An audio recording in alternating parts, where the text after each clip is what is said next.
Welcome back to the Gun Dungeon, guys. Loading up one of my favorite rounds to load here.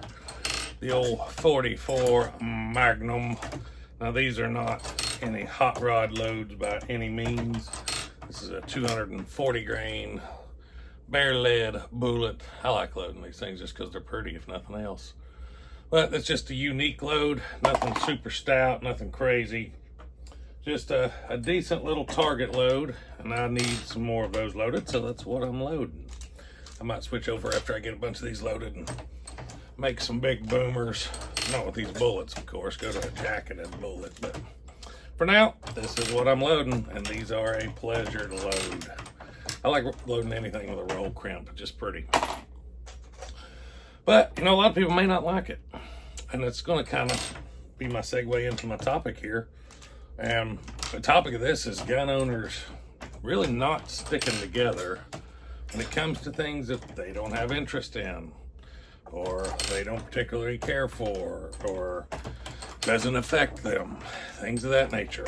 And what kind of spurred my thoughts on this video is I just recently seen a headline for a video, some state, I don't know what state it was, essentially didn't convict a guy for fully automatic weapons possession, stating the Second Amendment as the reason, which essentially means they're saying the Second Amendment covers fully automatic weapons. Now, do I think that's going to go anywhere?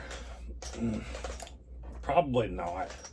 I think it'll be very, very hard to convince any other courts that we need to either open the registry for fully automatics again or completely do away with the NFA Act.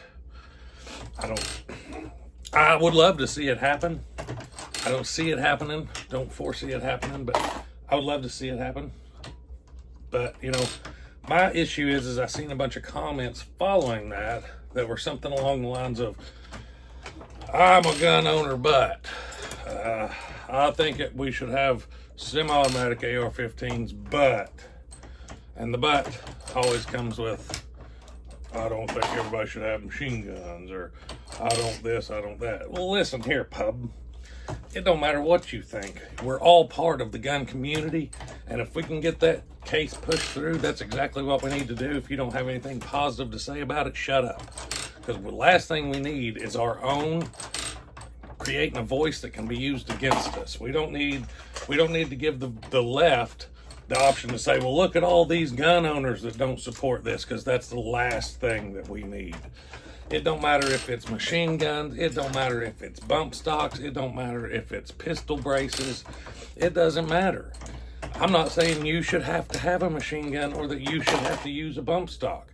I'm just saying if people want to, I think it should be their right. And it's really not up to you to decide that it's not. So if you're part of the gun community and you don't particularly have an interest in it, I'm not saying you have to say something positive or you have to contribute, but at the very least, keep your mouth shut if you don't have something positive to say.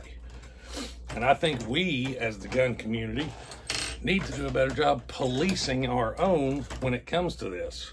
We don't need to just tolerate the lukewarm in the gun community giving the left ammunition, pun intended, to use against us.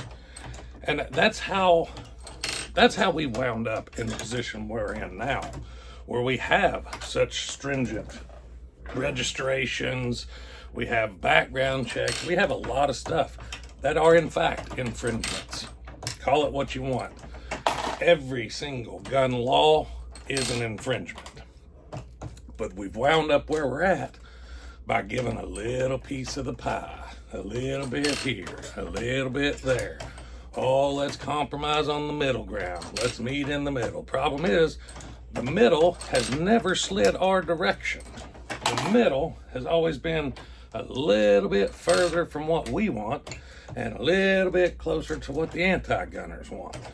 This, and here in the last couple years, with the Supreme Court finally doing some things that make sense for the gun community.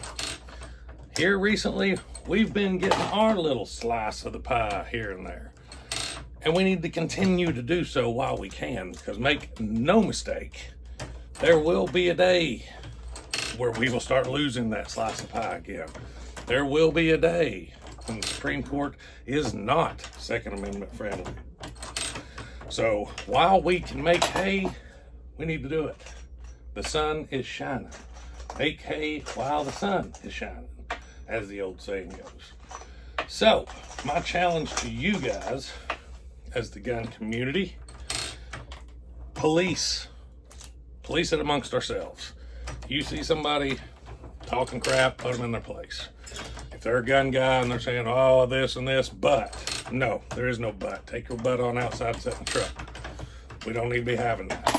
And you don't have to be rude about it. Just explain to them, hey, you don't have to have one, but you need to hush, because you're hurting us. You know, the old shotgun people, well, what are you going to do whenever the left finds out how powerful a shotgun is and says, oh, we shouldn't have those in the hands of civilians. Oh gosh, where's everybody at that's supposed to be supporting me?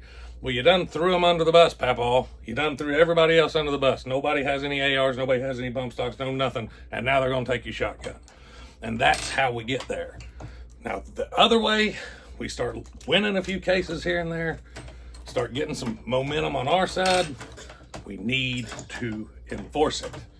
And that means if you don't agree, you don't think it's going anywhere, whatever, I don't think this is going anywhere. But you'll never hear me say a negative word about it. You'll never hear me say, oh, give it up, don't pursue it. Because that's not the case. Put everything into it. Go whole hog on it, full send, baby. See how far we can push it. And if nothing else, at least we are making a wave. We're creating a path that's a little more worn down. It's got a little bit more foot traffic on it for the next bill that may come through, or the next case that may come through to the courts. If we push the machine gun one this far, how far can we push a suppressor one? That's going to be a little bit easier to pull off than machine guns. But, I mean, you get my point here. Even if you don't win the case, you're still making ripples in the water that are going our direction. So, I don't know if this was a reloading and rambling or a reloading and ranting. It could have been either one, I guess. But let me know your thoughts down below. If you all get any updates, by the time this video comes out, it's probably going to be about 3 weeks from the time I'm recording it till the time it comes out. Be sure to put them down in the comments, any updates on that case, because I'm curious as well. And a lot of times I don't see a lot of those updates. But anyways, that's what I got for you today, guys. Hope you enjoyed the video. If you did, don't forget to hit like and subscribe. Till next time, stay tuned.